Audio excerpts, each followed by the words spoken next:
Update कनालू Larkana में corona cases में इजाफो थियण सबब ICU वार्ड मरीजन से भरजी वियो आहे। बिल्कुल नाज़रीन, चांडका अस्पताल के ICU वार्ड में 24 मरीज और HDU वार्ड में 11 मरीज दाखिल हैं। इंचार्ज ICU वार्ड जो चवण है तो कोरोना की सूरत हाल खराब थी पई वने। 6 मरीजन की हालत गणती जोगी है। ये अहम खबर अवां ताईं पहुँचाई पिया लाड़काणो में, जिते कोरोना केसिस में इजाफो थियण सबब ICU वार्ड मरीजन से भरजी विया हैं।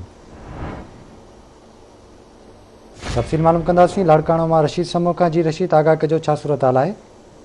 जी बिल्कुल, कोरोना के मरीजन जो है वो इजाफो थींदो पियो वञे ॾींहों ॾींहुं। ऐं पहिरियों त जेके ICU में जेकी ठाहियो वियो हो उन में जेके 24 मरीजन की गुंजाइश हुई, पर हिन वक़्तु जेके 24 मरीज आहिनि उहे ICU में मौजूद आहिनि ऐं उन्हनि खे ऑक्सीजन भी तमामु घणी जेको आहे मुश्किलातुनि सां मुंहुं ॾिसणो पियो पए ऐं ऑक्सीजन भी उते घटि हुजण सबबु जेके मरीज आहिनि उहे भी तमामु घणा सख़्तु परेशान आहिनि। इंतिज़ामिया उन खां पोइ जेको आहे SDU जेको आहे 30 बेडेड ते नओं हिकिड़ो वार्ड क़ाइमु कयो, छो त जॾहिं ICU जेको आहे उहो भरिजी वियो त उन खां पोइ जेको आहे इंतिज़ामिया इहो फ़ैसिलो कयो त हिकिड़ो 30 बेडेड जो नओं SDU जेको आहे उहो नओं वार्ड क़ाइमु कयो वञे। इन जे करे उहो गुज़िरियल ॾींहुं उन जेको आहे वार्ड उहो 30 बेडेड क़ाइमु कयो वियो आहे। उन में जेको आहे जेके मरीज़ आहिनि उहे तेज़ीअ सां जेको आहे कोरोना वायरस में मुब्तला मरीज़नि जो उते भी तेज़ीअ सां वार्ड जेको आहे थींदी पई वञे। हिन वक़्तु 24 जेके मरीज़ आहिनि उहे ICU में मौजूद आहिनि ऐं 11 मरीज़ जेको नओं SDU जेको वार्ड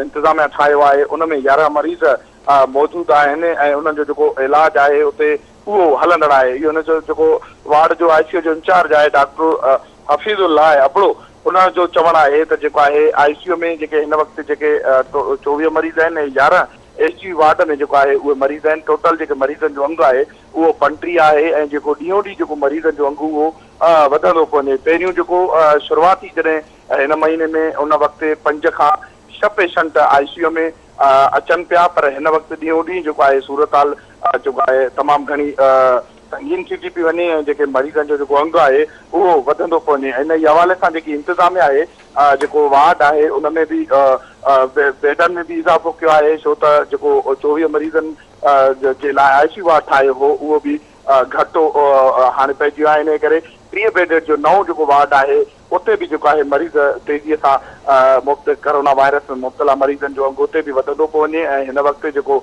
नओं SDU वार्ड ठाहियो वियो आहे उन में भी जेको आहे 11 मरीज़ कोरोना वायरस में जेके मुब्तला थिया आहिनि उते मौजूद आहिनि ऐं जेकी कोरोना जी जेकी उहा लाड़काणे में भी हिन वक़्तु तेज़ीअ सां फैलजण शुरू थी वई आहे। रशीद, वरी महिरबानी अवां जी अपडेट करण लाइ।